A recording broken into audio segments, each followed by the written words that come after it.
Hello and welcome to the one and only podcast with me, Matty, your dorkable teacher-to-be. And here I'll talk, discuss, and share everything that happens to me really, sometimes with interesting people I meet during my journey. So sit back, grab your beverage of choice, and enjoy.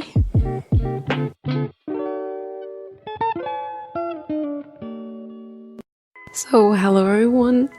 For my very first attempt, and I want to point out the word attempt here, I have a podcast. I want to talk about the number one thing that is happening to me right now. So the thing is, I moved out from home. For the very first time, I'm away from home. No mother cooking and no dad doing laundry. By the way, I do those things by myself already. I'm an independent woman. No, but really, it is still weird to know you won't be back home anytime soon. Also important to mention, moving out is one thing. Moving to another country several thousands of kilometers away is another thing.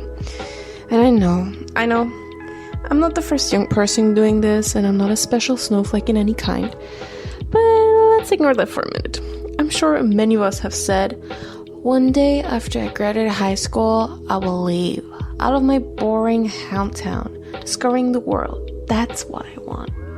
Reality was different. I stayed in my hometown, enrolled as a student to my home university, and never really left home and my comfort zone. And something inside me always regretted not having taken a different path. But this day would come, and here I am, quirky little Matty in Northern Ireland. I just moved here about 2 weeks ago for my semester abroad, being an important part of and a requirement for my English studies. Erasmus made it possible for me to enter a really good university and having this amazing experience. Lucky enough, I would be joined by 2 other girls from my uni I was friends with. I won't go into detail about the application process because, it's not that thrilling, and let's put it like that. It was a mess. Brexit, am I right? Despite the struggle of application, I somehow made it here. And at this point, I want to share my impressions from my first 2 weeks here, being filled with mixed feelings.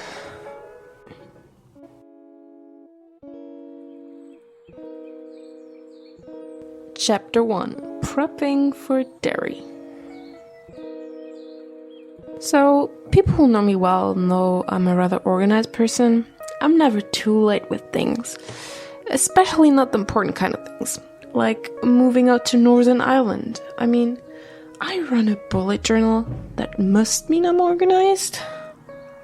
Oh, but really, my prepping was everything but well prepared. I did my suitcase the morning of my leaving. Next to me, my sleepy boyfriend being groggy and confused. Hola, Choquito. Thanks for your help, hun. I just realized my one suitcase wouldn't be enough for 6 months, so I booked another one and threw anything I could find and could be of any use. I might have to mention the circumstances of that mess that was this morning. Being a smart and reasonable person can at times be very practical and prevent from stress. Well, the night before I left, I felt like not being that kind of person. Sleeping enough to be fit the next day? No, I don't need that. No, I would rather go to a birthday party and play beer pong. Yep, that's me, 21-year-old Maddie being responsible, am I right? But having severe FOMO and really wanting to go there, I took the risk of being a zombie at the airport. Well, somehow made it through the day. So we have me being half dead, half drunk, throwing in a towel here and a book there and hoping that the damn suitcase would close. I ran down, couldn't really eat because anxiety hit me hard, and then looked at the mirror and... goddamn it, hot mess would probably be the right word to describe how I looked. So anyways, we all got into the car. My dad, my mom, my boyfriend, and then the feelings hit me. I cried like a little crybaby.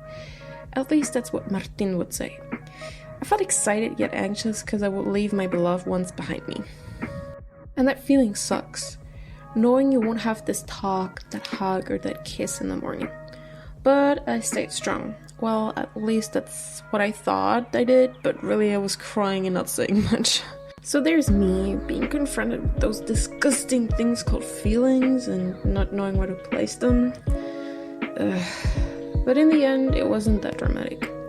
You know those movies where people sit in the car and they look out the window with that very pseudo-melancholic look? Yeah, no.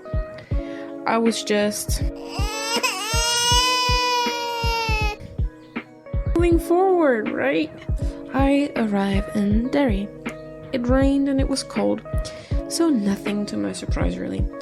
When people tell you how the weather is in Ireland, you'll most likely hear rainy and cloudy. So basically 9 out of 12 months back home. You know, mentally I was ready to take the agony that this would be, but physically I was still in summer mode, which led me to be, sick, as you can maybe hear my voice. Yep, it took me 3 days to catch a cold. Besides being all slimy and sounding like a pretentious French person, I can do that joke. I'm French. I actually enjoyed my first few days. The weather changed quickly and gifted us with sunshine and mild temperatures, leading me to wear clothes that were not warm enough, hence the reason I got sick. I know, I'm irresponsible. We established that beforehand. Thanks. What happened next? A sad dinner.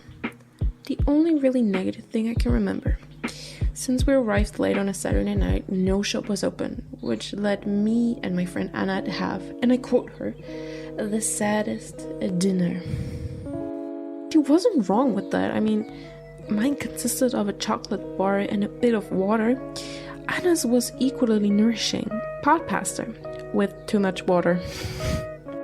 But besides that, food is really good, mostly because I cook.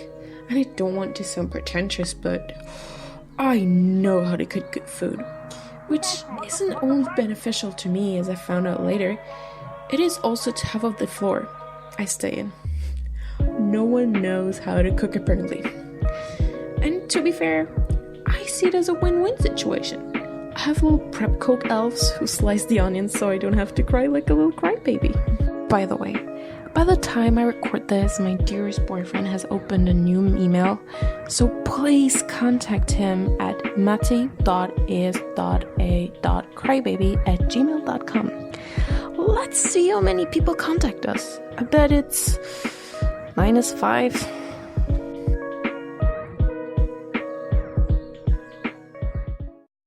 Chapter 2. Free food and welcoming people. There's one thing that I keep telling my family and friends, besides me eating and complaining a little too much, is that Irish people are friendly. Like really, really friendly. It might sound odd to one or another, but as a German person, friendliness, especially towards strangers, is quite rare. Or let me put it in other words, unusual. Not meaning Germans are fucking rude to everyone, well, sometimes we are, but the point is Germans have the tendency to be more reserved, distant.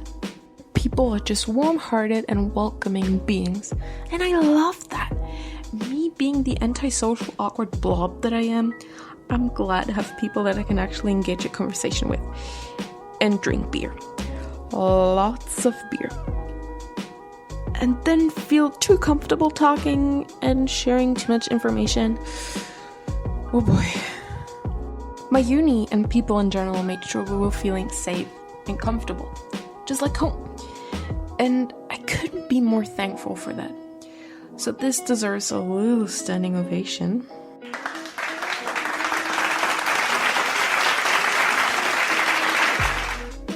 We also did quite a lot of activities organized by the Students' Union.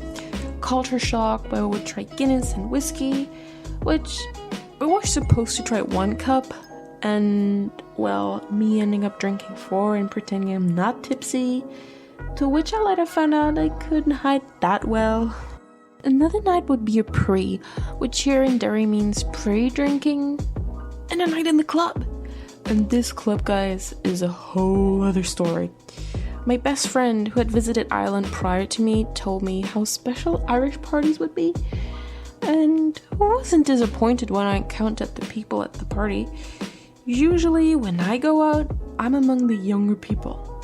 Gosh, I'm the baby in my boyfriend's group. this night was different. I felt old. Really old. Kids could be my children. Okay, that was exaggerating, but you know. Anyways, the music in itself was fine. I was having a fun time, but between teens and questionable style choices, and don't be offended, I've been there too, I couldn't let myself go as I'd planned. In addition to that, the bar/club closed at 2, which to me is the normal time I enter a club. So to Anna's and my disappointment, we left early. We hope to find other places to drink and party, and I have to be honest with you, I hope they're better. But there were many other fun nights with amazing people. A special one at Carrick's with too many beers, or another one at the cinema/bowling place where I would kick asses. My by far favorite night though was the gaming night. Not only because I would kick even more asses, but because I imagined my boyfriend there and probably never seeing him again because he would never ever leave this place again. There was a huge variety of games, from Mario Kart, which I love obviously, it's my childhood, to Jenga, which lasted for a very long time. Anna, Patrick, how did we manage to do that? Tekken was by far the best.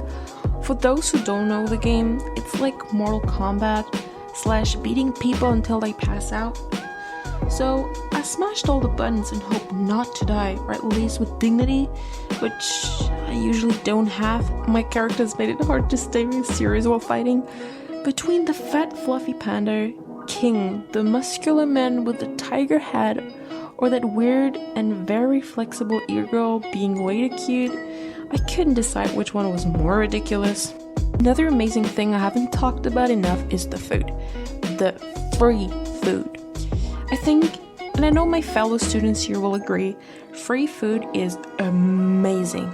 Whenever you get free food, even if it's cheap, it will be great. It has to be. It is free. And students know the struggle of spending money because we don't have money. The unit made sure we were always well nourished, which in my case wasn't difficult. People who know me well know that I eat quite a lot, so they didn't have to ask twice when offering. A traditional Irish breakfast, stew, curries, lasagna, Baileys, cheesecake. Still dreaming about this. And lots of tea, which helped staying awake, you know. The nights were short, if you know what I mean. Thankful for having this variety of food. But it would be disillusional to believe we would always get food for the rest of our stay. So might as well take as much as possible from it. Which was a lot. I think I can't wait. God damn it. Until I have to go back to pasta and ketchup. And yes, peeps, even a good cook is lazy sometimes. Or poor. Or both. Otherwise, I really can't complain that much. So, ja, Mama. And oui, Papa, je mange assez. Ich esse genug. I eat enough. Parents, I love you. Chapter 3. Do it for the gram. To make this its own chapter. One thing I had planned to do in Ireland was to take as many pictures as possible. No, I'm that annoying tourist that takes 3,545,329.23 pictures. You'll recognize me from far away with my huge ass cannon. And maybe Birkenstock and long white socks. After all, I'm just German, or as others would say, ein Allmann. Photography has been a big hobby for a good time now. And since my journey to Istanbul back in August, I actually learned how to use the manual settings on my camera. I'm moving forward from being a total noob in photography to a total noob pretending they know what they're doing. Isn't that great? So Ireland kind of became my mission to become the next big photographer. Anna being the first victim / model to pose for me. Anna, you're doing a great job, by the way. We made a few good shots to step up the Insta game, which I will admit, I'm a real Insta bitch. I literally screamed to people around me, "We do it for the gram!" And at that stage, I'm not even uncomfortable when people stare at me and judge me, because I know I have bomb pictures. Well, 5 out of 1,000, the rest is me looking weirdly simple and having a double chin, so I'm predestined to be a model, right? Because I'm an attention-seeking bitch, follow me on Insta at Tima with an H _1998. Thanks. But really, since this is a podcast, I would advise you to check out pictures of videos or travel there, even if you're a poor student, because Ireland, or Northern Ireland because I haven't seen more yet, is beautiful. Its people are kind, its landscapes are breathtaking, and to a certain extent, it's green. Really green. Anna and I were so surprised on our way to Derry when we saw the lawns and the grass with its majestic cows. Besides that, Ireland is more. Its historic past, its culture, which is well preserved, its food, its traditions will offer you a great stay in which you'll learn a lot and feel more than welcome. This is an exciting time to be here, especially because of the political situation. But despite that, I'm excited to discover this country, to collect memories, to see a beautiful country, to meet new people and show it to my family. Shit, even getting drunk is exciting here. I really hope I will be able to tell you more about my adventure here in Derry, but also from other places, and hopefully you'll take the chance to travel and experience, to grow and get drunk. No, really guys, drink responsibly, please. This will be it for today, guys. I hope you enjoyed this little quirky and trying to be funny rant. I hope to see you soon. If you want to see and not only hear about my journey, check out my gram. Just saying. And hear you next time. Bye.